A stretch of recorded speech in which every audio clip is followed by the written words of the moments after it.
attaining mastery of cybersecurity. I mean, is it possible, for one thing?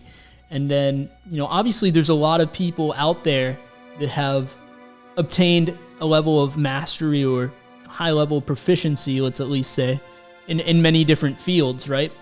Now, maybe there's some commonalities, right? Maybe there's certain things that are universal across anyone that has achieved a really high level at any skill. And maybe that information is something that we can leverage and apply to our own pursuits when it comes to cybersecurity. We're going to explore that in this entire video series, this new series, so stay tuned.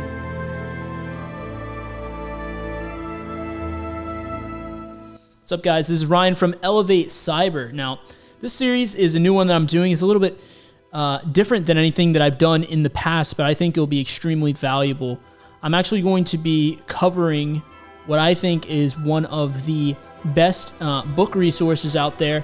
I know a lot of you guys have asked for, book resources to get better at cybersecurity. This one is Mastery by Robert Greene. I don't know if you guys are familiar with this book or the author, but this is a book that is all about achieving mastery of any skill, pretty much universally, right?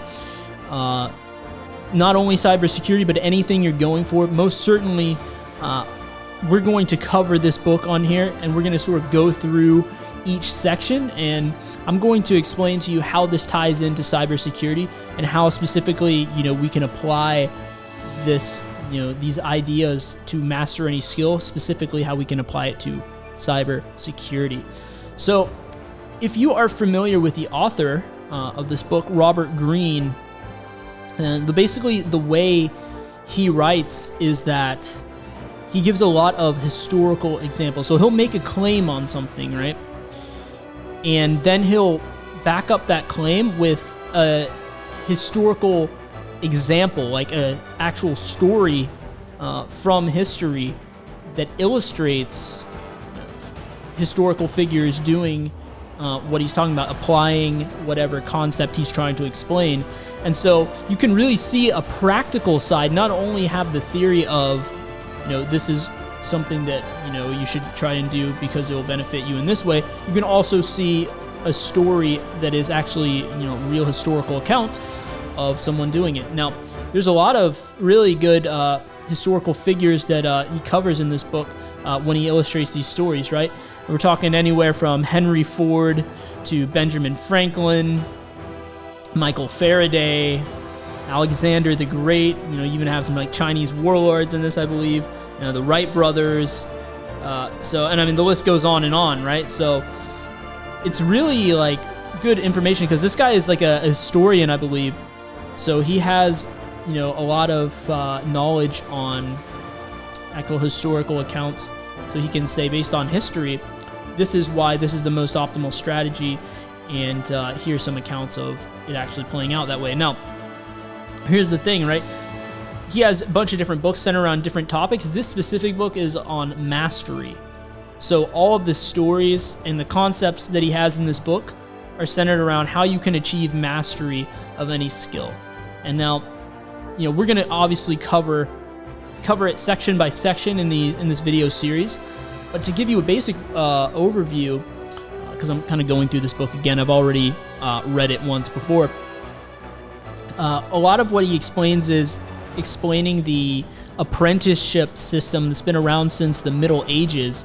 And this apprenticeship system, it's worked for that long, right? Even way back then, the idea of apprenticeship was, the ideal way to learn back then. And he sort of explains, for example, how people became blacksmiths or learned different trades, back in those days, right? They would, start by defining, what their mission is, like what skill they want to acquire. Maybe it's blacksmithing, maybe it's, whatever, right? And they would find an apprentice, someone that has already mastered what they wanted to do, or someone who are already proficient in what they wanted to do. And they would train under them for a number of years, and then eventually, that's just one example, right?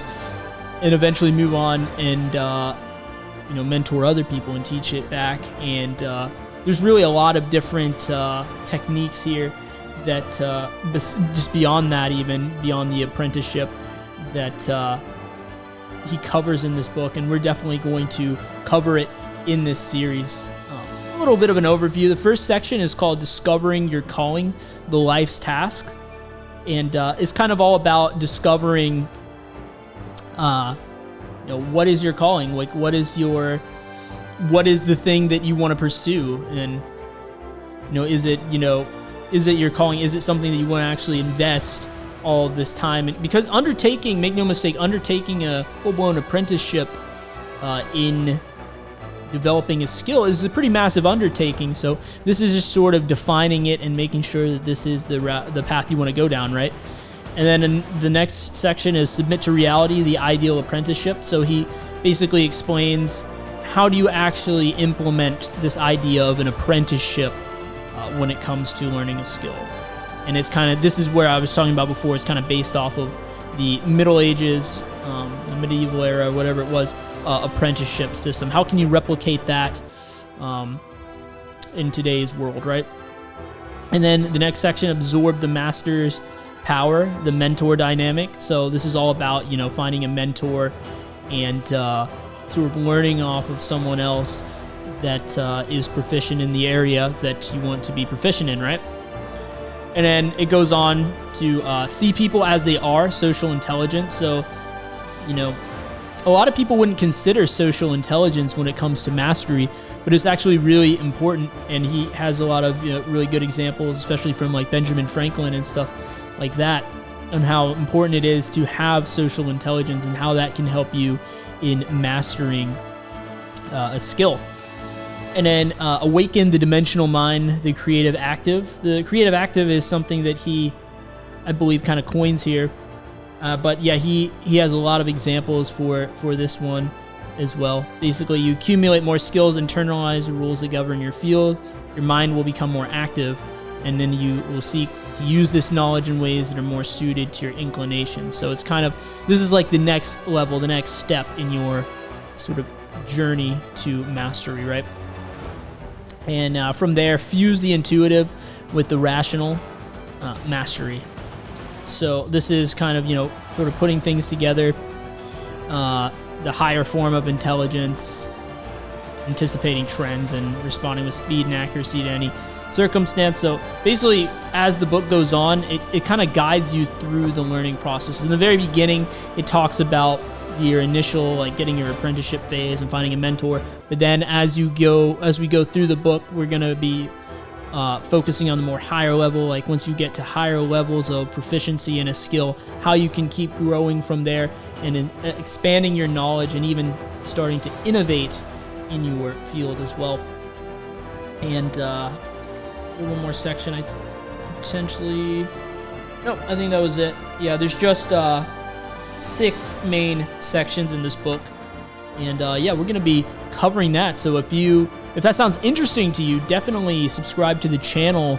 Let me know what your thoughts are down in the comments section below. Maybe you read this book already, maybe you haven't. Drop a note to me down in the comments section below. It's always appreciated to get the conversation going. Hit the like button, and I will see you guys in the next video.